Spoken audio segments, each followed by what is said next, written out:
It's me again. It's been a while since I've done a video. It's been over a week, I think. And I just kind of wanted to do like a little update.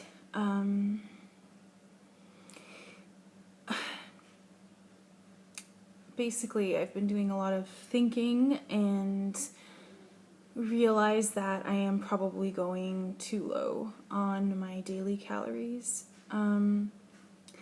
Basically, before April, I was eating about 1,400 calories a day, and at that rate I was losing 8 to 10 pounds a month. And now, last night I recalculated my TDEE and my BMR. Your BMR is your base metabolic rate, so that's basically the amount of calories you burn just to exist, not including any sort of activity, any sort of, moving around. If you were just like laying in a vegetative state in bed, that's the amount of calories you would require just to survive. So I calculated my BMR at 1,650 or so. And I was a little surprised by that. I thought it was higher than that. So here's where I find it really confusing. So according to the current calories I'm eating, 1,200, we would be at a little over 400 calorie deficit a day. At 400 calorie deficit day for 7 days in a week, that is 2,800 calories. That's not even a pound lost in a week. So I was a little surprised when I thought about how in the past I weighed a little less and yet I was eating 1,400, 200 more than I'm eating now, and yet I was losing almost 2 pounds a week. I was losing 2 pounds a week. And it got me to thinking a lot. Now, this doesn't include exercise calories. When you include your exercise calories into your BMR, then that becomes your TDEE. So that's your total daily energy expenditure, I believe. So that's the total amount of calories you're burning in a day if you include your actual activity level. I don't include my activity level because I like to monitor that myself with my Fitbit, with my heart rate monitor.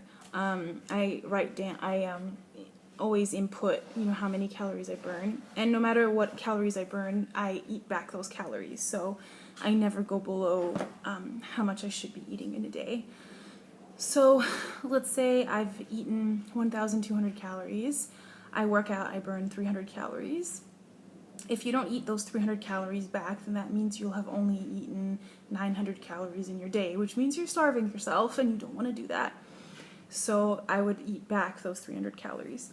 Mainly what you want to do your exercise for is just to improve your fitness and your physical strength, because cardio also improves your muscles to an extent, but weight training is what makes the biggest difference, in my opinion, because when you build your muscle, that is what is burning, that's what's making you a more efficient fat and calorie burner. You are burning so many more calories when you have muscle, because your muscle requires calories to survive. So I was a little stunned when I realized that even though technically I was only eating 200 calories less a day than I should be, I was still losing 2 pounds a week. And it made me realize just how much muscle I have. I'm aware of how much muscle I have. I've always, in high school, we briefly did a weight training class, and in PE. And I did not enjoy very much in PE, anything really. I enjoyed when we played badminton. And that's about it. I pretty much hated everything else. I remember running track for class once, and my PE teacher tried to convince me to join the track team, and I was like, oh hell no, just because I'm okay at it doesn't mean I want to do it. I don't enjoy it. It was like torture. But I think I've always been a little bit athletic, I think, although I never played anything or, played any sports or anything. But I think it's kind of in my genes to put on muscle fairly quickly. But yeah, anyway, we did weight training, and I remember actually enjoying it.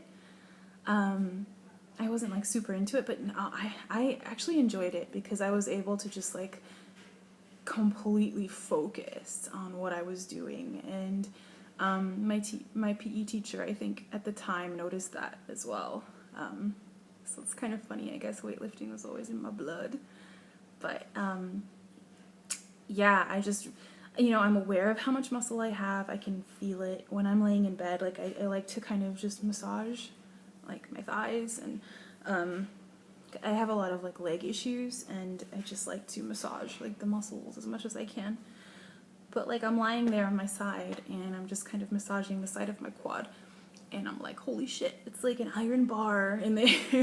And then, like, it's weird because you're like feeling yourself up almost. But I'm aware of how much muscle there is, but I know it makes you more efficient at burning calories. But I didn't realize just how efficient it was making me at burning calories. I really had no idea exactly how much was there. And of course now I've been weight training for 1.5 years, so that means that I'm just getting stronger. And yeah, so I was talking with my friend Deb today, because on Wednesday we usually have lunch together, and I was just asking her if she thought I should bump up my calories back to 1,400, because I was thinking maybe I'm just having a hard time getting back into eating less, and that's why I'm hungry. Maybe I'm actually just tired. I'm not actually hungry. I kept trying to force myself to stick to the 1,200. But I realized that maybe it is a good thing for me to bump it back up. Maybe my body, because I stick to that calorie goal for 4 days max, and then I'm hungry, and my body's just hungry. And when you have muscle and you're burning calories that you're not even aware you're burning, of course you're going to be hungry than you think you should be. And, by the 5th day, I'm just like, I just need to eat. I wake up like famished. I wake up just with a strong desire to just eat. And it never was quite that bad before. So I think what I'm going to do is bump my calories back up to 1,400, see how I go. I don't know. Maybe it's a psychological thing. I have no idea, to be honest. But at this point, I don't really have anything to lose besides the weight. So I'm going to do that. I'll see how it goes. I'll kind of monitor how I feel. And another thing, too, is, after you've been dieting for a while, you kind of start slipping in terms of your food choices. So for instance, I'll exercise really hard and I'll earn 600 calories. And I will have 600 calories worth of chocolate. And it's no surprise that it makes me wind up craving more sugar and more things that are bad, because after I have a lot of chocolate, then I crave something salty to like balance it out. And then I want to go back in the pantry and find something salty. So I think I need to relook at the things that I am actually eating, and make better choices. Rather than doing the 600 calories worth of chocolate, I will probably do, 3/4 of that, something good, a yogurt, apple with peanut butter, and then a little bit of chocolate. So yeah, just adding more veggies into the mix. I usually have a huge head of lettuce every night for dinner, and the last couple weeks I haven't really been so much. Kind of here and there I still do, but not as consistently. Carrots, I just need to be more mindful of the actual choices I'm making, and make sure to consume things that are actually filling me up for fewer calories. So yeah, and that's how it was in the beginning. In the beginning, I mean, not in the beginning, but you know, I did pretty well. I was very rarely actually hungry. So I was just making better choices. So yeah, it's a kind of a good thing to audit yourself after you've been dieting for a while, like to go through and take a look at what you've been eating and see, you know, have I been slipping? Do I need to make some better choices here? Maybe I could do a little better than that, you know? So yeah, that's what I'm going to be doing, and trying to find new ways of incorporating more fruit and veggies. Definitely more veggies. I'm not really a fruit person. I don't really like fruit that much. But yeah, so we'll see how that goes. I'm optimistic about it. And to be honest, I'm pretty chuffed. Like, I'm pretty pleased that I've become much more efficient at burning calories. I'm really happy about that. I'm quite proud of that, actually. So I don't really know what else to say. I'm gonna end this now and finish my tea. I have to do my workout. I have over an hour-long workout today, which I hate my workout on Wednesdays. It's really tough, but it's really good. It kicks my ass. It gets my heart rate up.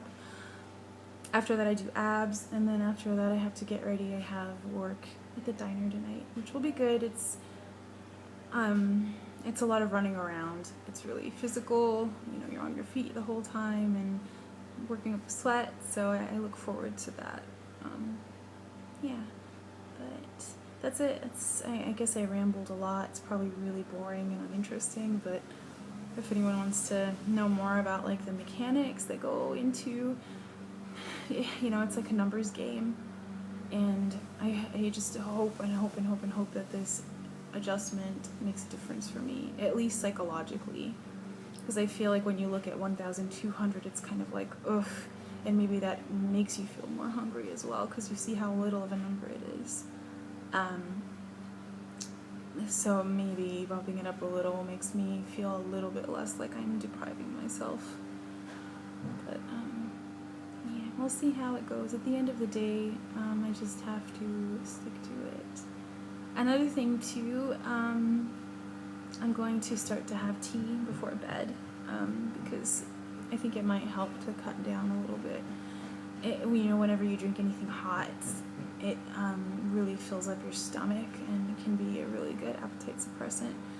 And I think that will be a good solution for me at night, because that's usually when the cravings hit at night, when, you know, I'm putzing around, I should be doing other things, I might be watching TV, you know, so that along with going to bed earlier, which I've been working on, and drinking a nice hot cup of tea, sleepy time tea maybe, establishing a nighttime routine. So yeah, that's all I really wanted to talk about today, and I hope anybody who's watching this has a good day, and yeah, I'll talk to you later. Bye.